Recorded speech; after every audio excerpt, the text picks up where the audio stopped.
তোমার একটু বেশি হয়ে যাচ্ছে না? প্রতি মাসে বাপের বাড়ি যাওয়া, এত ঘন ঘন বাপের বাড়ি যাওয়ার কি আছে? এই প্রত্যেক মাসে মাসে বাপের বাড়ি যাও আর গিয়ে ওখানে আরাম করো, আর বাড়ির কাজগুলো কে করবে? আমি। একবার যদি বুঝতে পারতে তুমি, আমি বাপের বাড়িতে আরাম করতে না, মায়ের দেখাশোনা করতে যাই। আমাদের মেয়েদের কোথাও শান্তি নেই, না শ্বশুর বাড়িতে পায়, না বাপের বাড়িতে কেউ থালা এগিয়ে দেয় খেতে। সব জায়গায় আমাদের কাজই করতে হয়। আর ওই বৌদিরও ভাইয়ের বিয়ে রয়েছে, তাই বৌদিও 4-5 দিনের জন্য বাপের বাড়িতে যাচ্ছে বিয়েতে।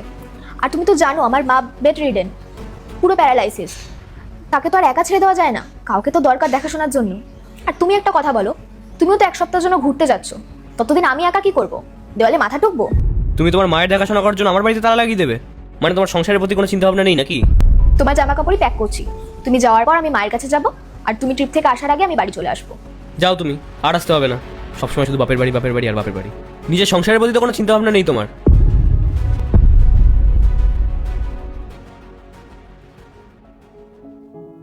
কেমন ঘুরলে ট্রিপে? আচ্ছা, তোমার জন্য চা বা কফি কিছু নিয়ে আসবো? হ্যাঁ, ভালোই কেটেছে ট্রিপ। আর আমি না এমনিতে এখন প্রচন্ড টায়ার্ড, এখন যদি চা বা কফি খাই তাহলে ঘুম আসবে না। আমি যাই রুমে গিয়ে রেস্ট নিই। আচ্ছা শোনো রাহুল, তোমার সাথে কিছু কথা ছিল। হ্যাঁ বলো, কি বলবে?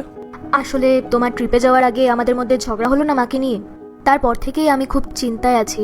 মানে তুমি মায়ের সাথে দেখা করতেও যাও না, মাকে কলও করো না, এমনকি আমার কাছেও জিজ্ঞেস করো না যে মার শরীর কেমন আছে, মায়ের শরীর ঠিক হচ্ছে কিনা, ডাক্তার কি বলছে।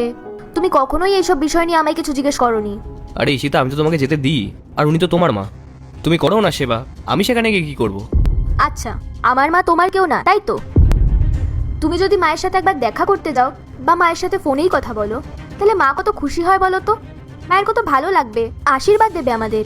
আচ্ছা আচ্ছা ঠিক আছে, ওইসব পরে দেখা যাবে। এখন আমি ভীষণ টায়ার্ড, আমি যাই গিয়ে রেস্ট নিই।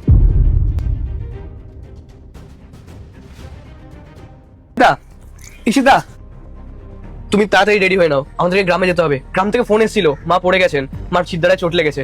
তো তুমি তাড়াতাড়ি ব্যাগ গুছিয়ে নাও। তাহলে এক কাজ করছি না, তোমার ব্যাগপত্র আমি গুছিয়ে দিচ্ছি, তুমি চলে যাও। আমার ব্যাগ গুছিয়ে দিচ্ছ মানে? তুমি যাবে না? আমি গিয়ে কি করব? তোমার মা, তুমি যাও, তুমি গিয়ে সেবা করো। আর আমি তো তোমাকে যেতে বাধা দিচ্ছি না। আর আমি যখন টাইম পাবো আমি তোমাকে ফোন করে জিজ্ঞেস করে নেবো উনি কেমন আছে।